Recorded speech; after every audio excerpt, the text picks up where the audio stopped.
Nouvelle statistique de Marc Vanguard à propos de l'immigration. Je rappelle que j'ai une playlist que je mettrai en commentaire et en description qui s'appelle Les statistiques, avec plein de vidéos de statistiques. Et du coup, aujourd'hui, Marc Vanguard nous dit l'immigration en France est une exception à bien des égards. Forte proportion d'Africains, taux de fécondité hors norme, taux d'emploi désastreux. Petit 1. La France est le premier pays d'Europe occidentale en matière d'immigration familiale avec un taux dépassant les 40%. 41% précisément. De ce fait, en France, 74% des immigrés restent pour une durée de 10 ans ou plus. Ce taux est l'un des plus hauts d'Europe occidentale. Donc nos migrants restent sur le sol français. Et j'ai envie de dire, s'ils bossent, pourquoi pas? La pérennisation de l'ancrage des familles immigrées passe aussi par un taux de fécondité record inégalé en Europe.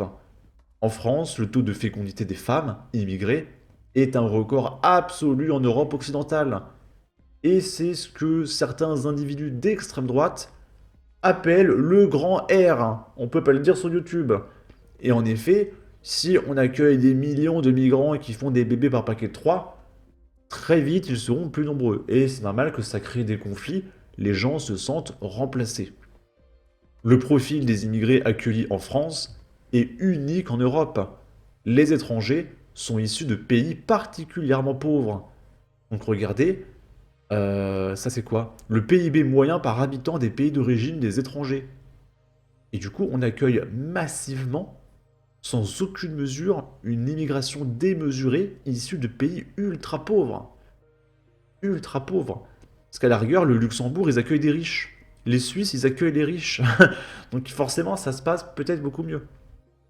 En toute logique, l'écart entre le taux de pauvreté des immigrés et celui des non-immigrés en France est l'un des plus élevés d'Europe. Et du coup, la différence de pauvreté entre immigrés et non-immigrés en 2020 était de 143%. C'est absolument énorme. Et là, on peut voir au Portugal, les immigrés sont plus riches que les autochtones. C'est en négatif. T'as une meilleure vie quand t'es étranger que quand t'es portugais. C'est dingue. La pauvreté de l'immigration en France est associée à la proportion record d'immigrés africains dans notre pays. En France, la proportion d'étrangers africains est la plus forte d'Europe. Donc on est non seulement les premiers, mais on a des stats plus de 2 fois plus élevés que le deuxième, à savoir l'Italie et l'Espagne.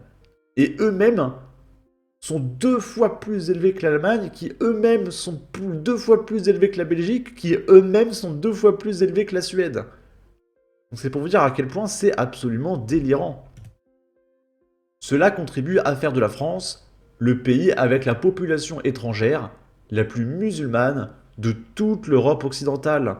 En France, 44% des étrangers sont de culture musulmane, le taux le plus élevé d'Europe occidentale.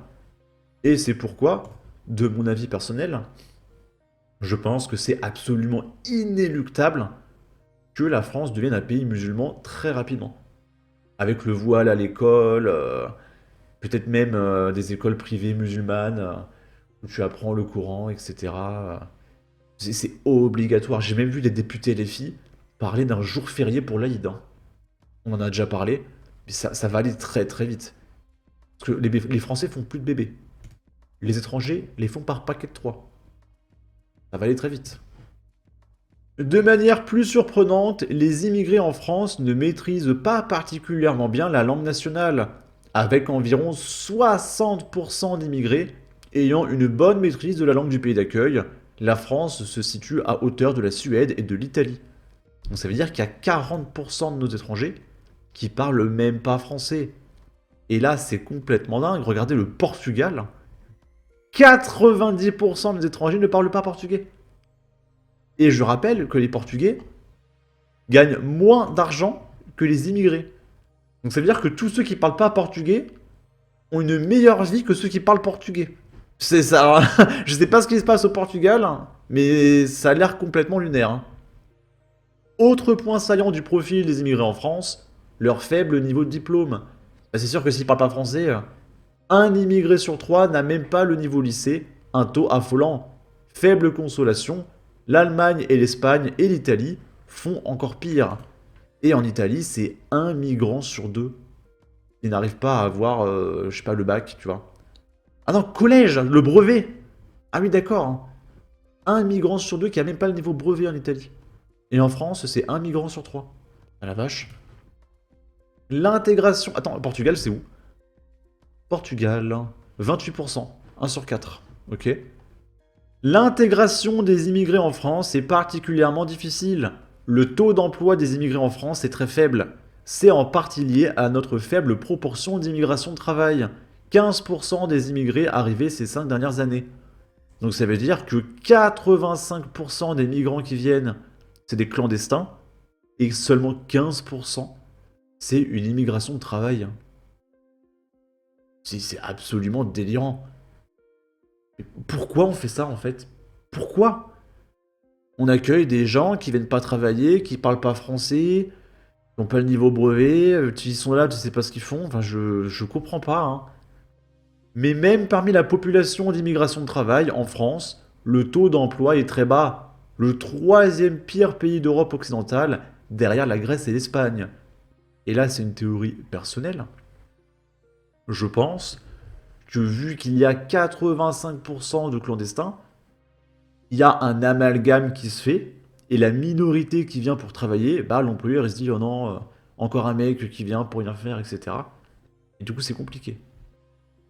Et même chez les immigrés venus avec un diplôme de niveau supérieur, le taux d'emploi est désespérément faible, 70%. Ouais, ça va, hein. Ouais, 70% quand même. Bon, c'est l'un des pires scores européens, mais ça me paraît pas dégueulasse. Dans l'ensemble, la contribution des immigrés au taux d'activité en France est le troisième pire d'Europe occidentale. Et regardez, il est carrément négatif. -4. Donc si je comprends bien, en général quand on parle de points, c'est des pourcentages. Ça veut dire que ça diminue le taux d'activité en France de -4%. Donc on accueille vraiment beaucoup d'inactifs. Quant aux descendants d'immigrés, leur intégration semble particulièrement problématique en France. Un jeune descendant d'immigrés sur 4 n'est ni en emploi, ni scolarisé, ni en formation. Le deuxième taux le plus élevé d'Europe occidentale, derrière la Belgique. 23%. Donc un enfant sur 4, ils viennent de dire. C'est énorme, hein. Sans surprise. Alors imaginez, on a accueilli genre, je sais pas, 1 million. 85%, ils viennent pas bosser. Ça fait 850 000. Ils font 3 bébés. Tu prends la moitié, c'est des femmes, 400 000. 3 bébés, ça fait 1,2 million. Donc la génération d'après, c'est 1,2 million de descendants. Et parmi eux, il y en a un quart qui bosse pas non plus. Ça fait 300 000 qui bossent pas. Avec la génération d'après. Bon, on s'en sort plus. Sans surprise, la contribution des immigrés et descendants d'immigrés aux finances publiques en France est estimée par l'OCDE comme la troisième pire d'Europe occidentale. La méthodologie utilisée par l'OCDE est discutable, j'aurai l'occasion d'y revenir une autre fois. Et du coup, c'est négatif. Moins 1,4% de contribution économique. Donc ça ne rapporte pas. Alors, je pense que ceux qui viennent bosser, ça rapporte, évidemment. Mais avec 85% de clandestins, mais évidemment que ça rapporte pas. Évidemment. Ce contexte social, particulier, explique peut-être en partie que la santé des immigrés en France soit évaluée comme l'une des plus mauvaises d'Europe dans une enquête OCDE. 64% des immigrés se déclarent en bonne santé. Donc seulement 2 tiers. La France se singularise donc par une immigration de peuplement sur le long terme, un profil particulier des immigrés particulièrement pauvres, une intégration économique particulièrement difficile. Mais qu'en pensent les Français? Seul un Français sur 3 estime que l'intégration des immigrés issus de pays hors UE est réussie. Ok. Et donc, il y en a quand même 33% qui disent oui, tout va bien, il n'y a aucun problème.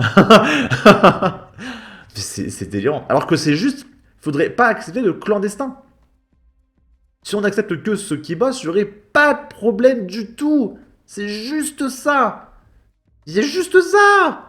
Pourquoi ils le font pas? C'est le deuxième taux le plus bas des pays occidentaux de l'UE. Donc en pire que nous, c'est la Suède. Putain, et les Portugais, il y a 84% de satisfaction alors que 90% d'entre eux parlent pas portugais. C'est très bizarre les stats portugaises. L'intégration difficile des immigrés et descendants d'immigrés se constate donc à la fois dans les données gouvernementales et dans l'opinion publique. On pourrait donc penser qu'on remettrait en question notre politique migratoire, mais il n'en est rien. Pour éveiller et alimenter un débat rationnel sur le sujet, je diffuserai dans les prochaines semaines une série de publications dédiées aux chiffres clés de l'immigration en France. Après ce fil d'introduction, le premier chapitre sera dédié aux flux entrants. Donc publication à venir, des flux entrants toujours plus importants. Plus 120% entre 2012 et 2022. Plus 75% de bénéficiaires de l'aide médicale d'État entre 2012 et 2022. 65% de titres de séjour délivrés entre 2012 et 2022. Donc ce qu'on peut conclure de tout ça, c'est moi je pense que pour faciliter l'intégration de ces migrants, il faudrait interdire l'accès au pays aux clandestins, n'accepter que ceux qui bossent, et ce serait beaucoup plus facile s'ils sont moins nombreux et travailleurs de les intégrer dans le pays, et ça se passera beaucoup mieux. Et il n'y aura pas de problème de délinquance, de vol, etc. Et en plus, en termes de communauté, c'est beaucoup plus facile d'intégrer dans un pays 20 000 personnes que 20 millions. C'est beaucoup trop ce qui se passe en ce moment. Je comprends pas à quoi joue notre gouvernement. Il va falloir arrêter tout de suite. Sur ce, n'hésitez pas à donner votre avis, votre opinion, à partager, liker et commenter. Ça aidera au référencement de la vidéo sur YouTube. Abonnez-vous, suivez-moi sur Twitter, prenez soin de vous. Salut!